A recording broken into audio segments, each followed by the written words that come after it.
into the country right as you are watching. যুক্তরাষ্ট্রে অবৈধভাবে বসবাস করা 5 লাখ অভিবাসীকে নাগরিকত্ব দিতে একটি নতুন উদ্যোগের ঘোষণা দিয়েছেন মার্কিন প্রেসিডেন্ট জো বাইডেন।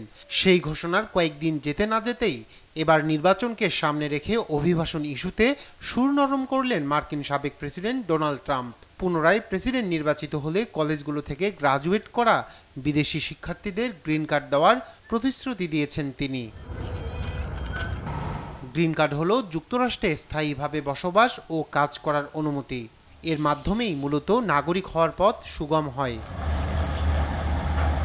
স্থানীয় সময় বৃহস্পতিবার নির্বাচনী প্রচারণায় ট্রাম্প অঙ্গীকার করে বলেন, মেধাবীদের যুক্তরাষ্ট্রে নেওয়ার প্রক্রিয়া তিনি সহজ করবেন। এর মধ্য দিয়ে অভিবাসন ইস্যুতে নিজের কঠোর অবস্থান থেকে সরে এলেন তিনি। এতে রিপাবলিকান পার্টিতেও তার গুরুত্ব বাড়বে বলে মনে করছেন বিশ্লেষকরা। ট্রাম্পের এ প্রস্তাবের কারণে প্রতি বছর উল্লেখযোগ্য হারে বাড়বে নতুন নাগরিকত্বের আবেদন। We have to seal the border. We have to let people come into our country, but they have to come in legally.